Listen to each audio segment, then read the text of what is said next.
Dulur kepara maneh nggon jagongan warung VW aku Cak Supri. Aku ning Jini. Nah, ya apa kabar sampean? Muga-muga sehat dan tetap menjaga kesehatan ya. Ya. Terutama kanggo warga muslim ya. Ya, selamat sekarang, berpuasa nih. Iya, sekarang akan segera memulai puasanya ya, Cak ya. Iya. Masih di Amerika juga beberapa teman-teman muslim kita walaupun jumlahnya nggak besar itu juga sudah mulai melakukan kegiatan-kegiatan persiapan menuju bulan Ramadan. Benar. Nah, aku ana cerita tentang penentuan puasa di Amerika. Tapi durung iki saiki kehidupan biasa di Amerika nih, kehidupan saben dino. Kita mau menyoroti kelompok-kelompok terutama mereka yang sudah lanjut usia. Nah, ini penting karena mungkin wong sampean mungkin pengen penasaran kayak apa sih dadi wong tua anak Amerika iki enak apa ora anak Amerika kuwi tantangan apa wae. Banyak macam-macam ceritanya, suka dukanya. Ono ae, ya apa ceritanya Dulur ditantai. Ini kan bagus kalau ditendang untuk telepon. Jadi ini tempat telepon itu. Iya, kan lucu. Usianya sudah 81 tahun, tapi Indradi Partowardoyo masih aktif melakukan kegiatan pertukangan di basement rumah anaknya di Silver Spring, Maryland. Jadi dulu tuh saya di Indonesia sampai tetangga saya aja heran. Saya bikin kendang sendiri. Jadi saya ngelihat orang terus saya nyoba bikin. Hanya di Indonesia saya tidak mampu membeli alat. Indradi yang lahir di Muntilan dan menetap di Solo, pindah ke Amerika tahun 1971. Ia melamar pekerjaan ke Kedutaan Besar RI di Washington DC dan diterima menjadi staf Atase Pendidikan dan Kebudayaan. Saya tuh sebetulnya pergi ke Amerika melamar pekerjaan. Jadi saya dengar kabar Kedutaan Besar di Washington DC sama konsulat New York sama konsul di Los Angeles baru mencari pegawai. Indradi bekerja di KBRI hingga 1998 setelah terkena dampak pengurangan pegawai karena krisis moneter. Ia sempat bekerja di toko olahraga, menjadi supir bis maskapai penerbangan di bandara, bahkan loper koran. Jangan gengsi. Hidup di sini kalau mau pengen yang hebat, kerja di kantor yang itu nggak hidup. Setelah pensiun, Indradi menekuni hobi masa kecil, membuat berbagai barang dari kayu dengan peralatan yang dibeli secara mencicil saat masih bekerja. Ia merintis Partowood dan membuat berbagai karya termasuk mimbar dan penyekat di Masjid Imam milik komunitas Indonesia. Karena saya nggak bisa nganggur, jadi diem saja itu nggak bisa saya. Walau memiliki penghasilan dari hobinya dan tunjangan pensiun dari pemerintah, Indradi merasa beruntung karena dapat tinggal di rumah salah satu putrinya. Di Amerika, warga usia 65 tahun ke atas yang sudah pensiun jumlahnya mencapai 17%. Menurut Indradi, para lansia yang tak punya aktivitas dan tak ada keluarga yang merawat akan menjadi semakin tua. Kalau bikin sesuatu saya mesti terbentur dengan persoalan. Di situ kan berpikir saya. Pikiran kita kan terus digunakan kan. Hanya 15 hingga 20% lansia di Amerika tinggal bersama anaknya, walaupun jumlah ini semakin bertambah. Beberapa hal seperti finansial, kebutuhan perawatan saat menua, dan masalah kesehatan menjadi alasannya. Ira Puspita, diaspora Indonesia di Alexandria, Virginia, memilih merawat ibu mertua di rumahnya setelah pandemi hingga meninggal dunia. Ibu sih tadinya maunya tinggal sendiri ya, karena udah bisa tinggal sendiri. Tapi kita bilang kalau tinggal sama kita bisa take care.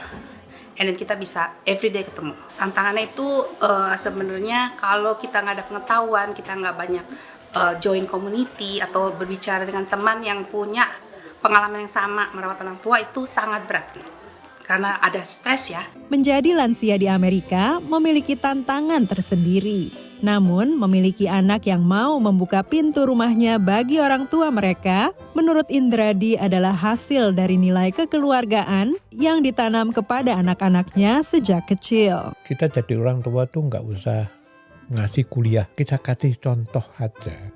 Dari Silver Spring, Maryland, tim VOA.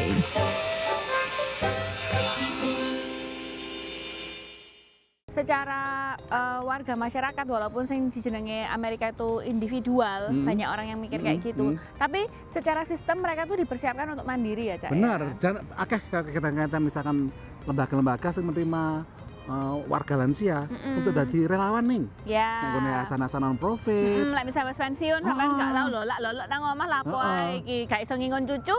Jadi relawan. Relawan. Nah, dulu habis ini kita punya cerita lain soal kehidupan di Amerika Serikat tapi sawise sing Siji iki.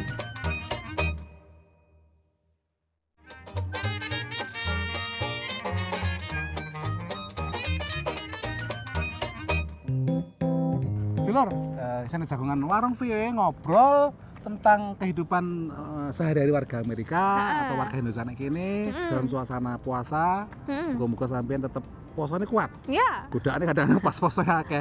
Justru hari-hari pertama aku abot, Cak. Hari-hari kok suwe-suwe lah kebiasaan. Masih aku gak tahu puasa ya. Aku tahu puasa sekali terus mari ngono pusing aku, Cak. 17 jam nang kene. Karena Amerika tahun ini kalau untuk lumayan ning, because dinane rada pendek ning ya, timbang tahun wingi. Tapi pas sih winter ikan akhir-akhir musim dingin ki jadi rong jam itu wis buka nih.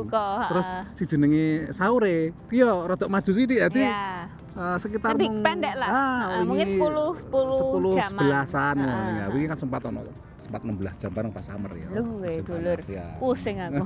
Nah, ngomong-ngomong berkehidupan di Amerika Serikat banyak orang yang melakukan asimilasi ya. Tinggal di Amerika itu bukan cuma masalah kultur tapi juga masalah pekerjaan dan juga kadang-kadang soal serving the country atau berbakti pada negara. Ya, itu di sini juga ada konsep itu dan itu juga ada diaspora Indonesia namanya Mbak Rosi. Dulu Indonesia wartawan nih.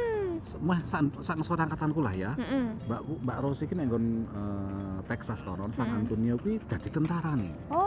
Ora mung tentara sing masuk sing pangkate ndek-ndekan enggak, perwira. Wis dadi letkol. Lah nek Indonesia dek ngomong, aku enggak mungkin lek iso dadi tentara Amerika.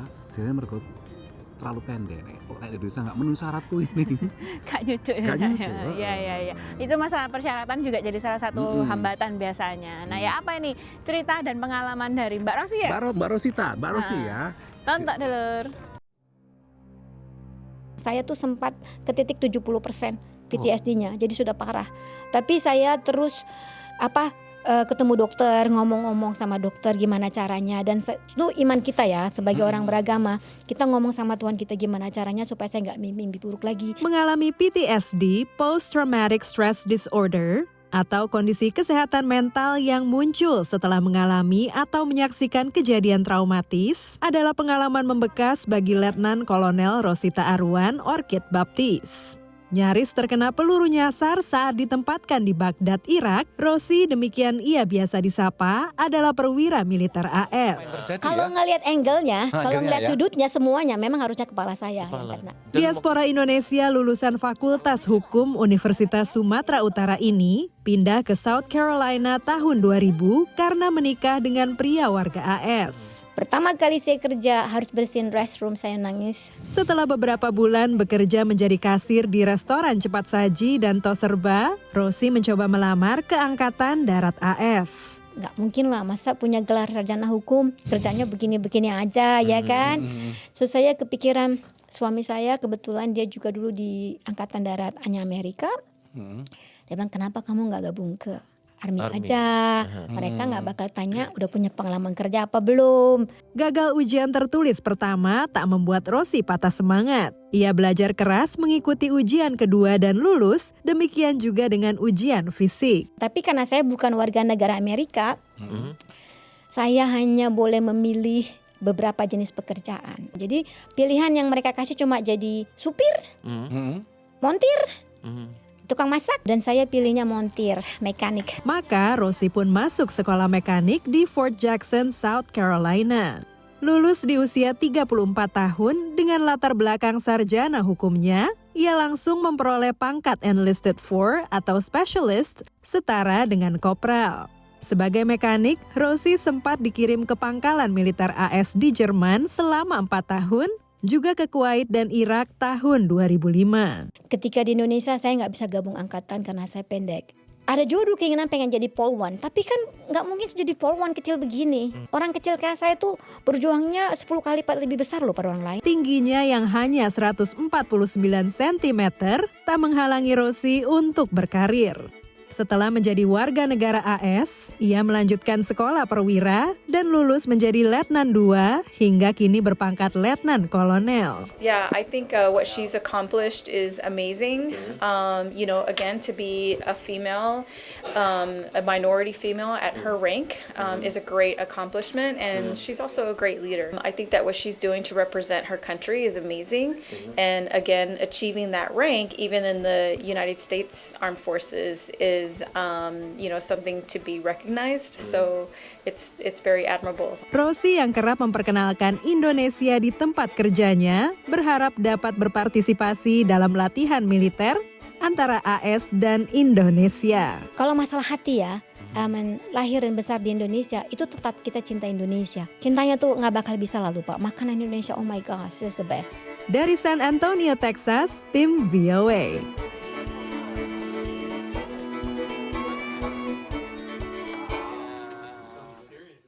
Tapi itulah namanya American Dream itu, sampai nek kene lek bekerja keras dicampur karo keberuntungan bisa mencapai jenenge cita-cita sampean. Bener, asal jangan cepat menyerah. Nah, kuwi. Nah, dulu habis ini kita punya cerita lain soal Ramadan di Amerika tapi sampai selesai. Siji iki.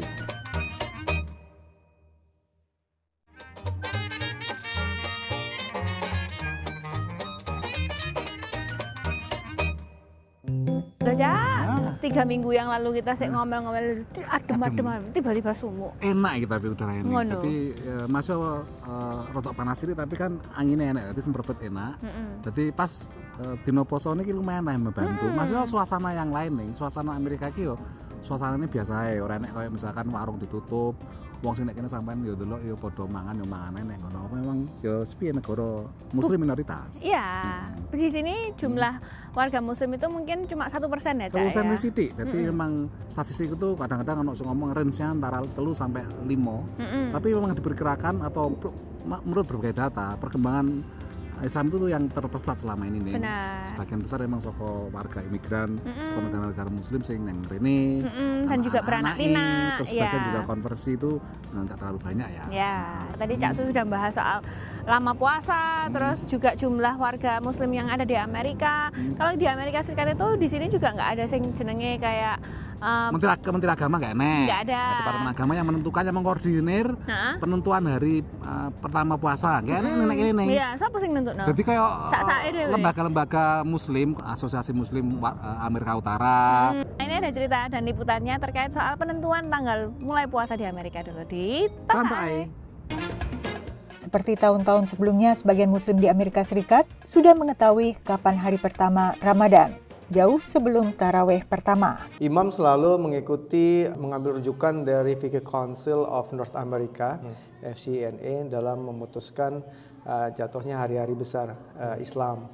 Fikih Council of North America atau Dewan Fikih Amerika Utara adalah organisasi fikih beranggota sejumlah masjid di Amerika Serikat dan Kanada yang menggunakan metode hisab dalam menentukan hari-hari besar Islam. Menurut pakar visual Badan Antariksa Amerika NASA, dengan teknologi mutakhir yang dimiliki NASA, mereka bisa memprediksi perputaran bulan hingga ribuan tahun mendatang. If we were going to point a telescope, I could tell you exactly where to point it, but it's still a question whether you would be able to see it. I can predict where the moon will be thousands of years into the future. That's how good our understanding of the motion of the moon is now. The issue becomes the rotation of the Earth, believe it or not. The Earth's rotation is not exactly the same every day. And over long periods of time, it's actually slowing down. Metode ini memudahkan umat Islam mempersiapkan diri, termasuk mengajukan cuti jika hari besar Islam seperti Idul Fitri atau Idul Adha jatuh pada hari kerja. Namun tidak semua masjid di Amerika Serikat menentukan hari pertama Ramadannya dengan menggunakan metode hisab. Ada yang menggunakan patokan ruqyah, yakni melihat hilal dengan mata telanjang, sehingga mereka belum bisa memastikan kapan tepatnya tanggal 1 Ramadan hingga ada keputusan hasil sidang isbat dari induk organisasi atau afiliasinya baik di tingkat nasional maupun lokal. seperti Masjid Istiqlal di Sugar Land, Texas. So since we have such a large Muslim community, there's already an organization called ISGH, the Islamic Society of Greater Houston, so that encompasses the entire Houston area, and they usually have their like imams and sheikhs already ready to watch the moon. So whatever they end up deciding, we also follow that. Perbedaan rujukan ini karena komunitas Muslim Amerika Serikat tidak mempunyai lembaga resmi pemerintah yang mengatur urusan agama. There is certainly a difference between the Indonesian context and our context because we don't have a state that is considered. We of course have a state, but it's it's not a Muslim state that administers religious matters. So when you have such a Muslim state that takes care of these religious matters, then people will find it easier to yield to the state's decision. Here, there is no particular entity that would comfortably say we represent the Muslims. Perbedaan dalam penentuan hari Ramadan Amerika menurut ahli fikih bukan isu mendasar yang bisa membatalkan ibadah. I believe it's an excusable disagreement, meaning that we can disagree and just not create any sort of contentious environment before the beginning of Ramadan and to try to yield each other. Menurut Imam Al-Hajj, ada kemungkinan tahun ini hasil sidang isbat sama dengan keputusan hisab, yakni 1 Ramadan jatuh pada 1 Maret hari Sabtu. Karena tanggal 28 Februari adalah tanggal 29 Sa'ban. Dari Washington DC, demikian laporan tim VOA. Nah, nanti juga Warung VOA akan membawakan sejumlah cerita-cerita ya dari penjuru Amerika ya, Cak ya, terkait juga dengan warga Muslim yang di Amerika menjalankan ibadah puasa itu kayak apa. Nah, dulur habis ini kita mau belajar bahasa Inggris untuk jagat nengok tapi sakwise sing siji.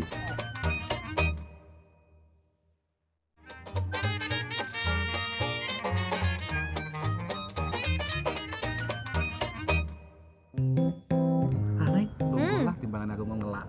Halah kok sampai niku gak oleh mikirno lho. Loh, tapi kan justru tantangannya ngono kene mikirnya sing ngelak tapi ternyata orang ngombe ora batal kuwi malah mungkin sampean niku ngitungi pahala dan dosa sampean ora sing ngitung orang lain. Orang lain ya.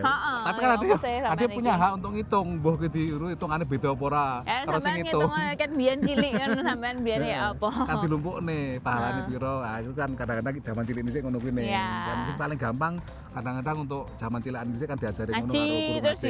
Ngene lho pahala ngene-ngene iki engko nek kono sak diitung ditimbang ngono ne. Pahala bahasa Inggris apa dulu? Pahala itu apa ya? Pahala itu ayo, aku gak ngerti sajane. Daripada bingung mikiri pahala dulur, mending kita belajar Inggris dalam English in a minute. Welcome to English in a Minute. If you have heard American English, maybe you've heard this phrase. Burned out? Does this mean something was on fire and is now out? Or maybe it means totally tired. See if you can tell. Listen. Sarah got so burned out, spending so much time volunteering at the hospital. She's really going to need a vacation. Totally. Burned out means you are very tired. It means you have lost interest in something. That is because you have done too much of the same thing. It is like a light bulb that has stopped shining because all of its energy is used up inside. Now it's your turn to think of ways to use burned out. And that's English in a Minute. Dulur, saiki gilirane jagat neko-neko.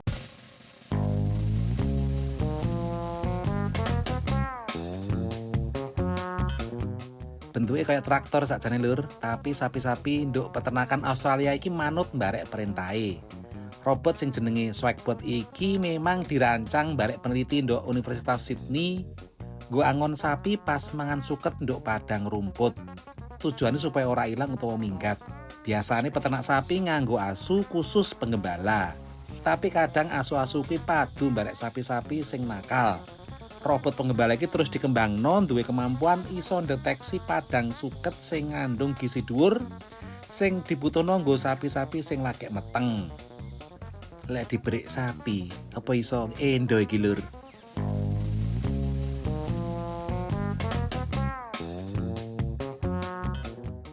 Sampean duwe hobi antisosial, jok khawatir lur. Sampean bakal ora kesepian meneh mergo ana robot sing jenenge Romi gaweane Jepang iki lur. Robot iki gedene sak kepelan tangan, makane iso sampean gawa nang dindi, termasuk yang jeding utawa cangkrukan nang teras. Lan sing penting, robot sing dilengkapi piranti kecerdasan buatan iki iso nggo curhat, jawab omongan sampean lan ora menghakimi sampean salah utawa bener. Lek sampean nesu, dekne tetep tenang lan berusaha nenangno sampean, ora malah ngajak padu. Lah lek ngajak padu iso dibanting iki lur.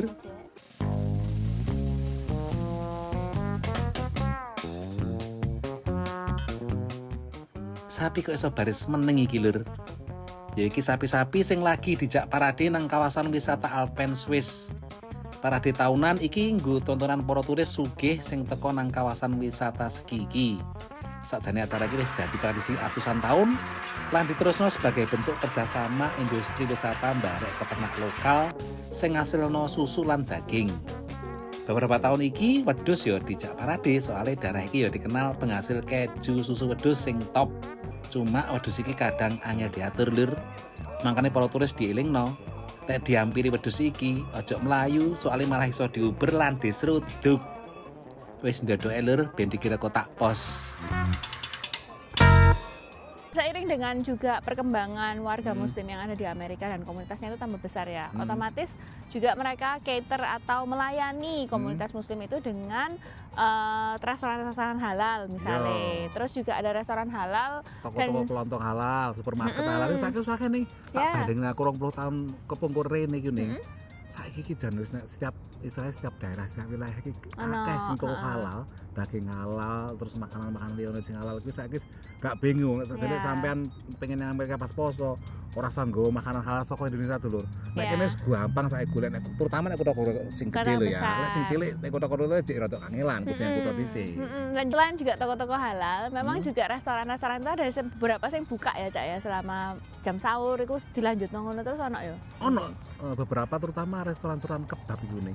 Nah, sudah 30 menit kami menemani sampean. Misalnya sampean dua pertanyaan atau pengen tahu cerita-cerita apa sing ono nang Amerika, langsung dikirim ke email warung@voanews.com. Utawa nek nggon media sosial, YouTube, Facebook, Instagram, kata kuncine VOA Indonesia. Tak Supri. Aku ning sini teko Washington DC. Nyuwun pamit dulur.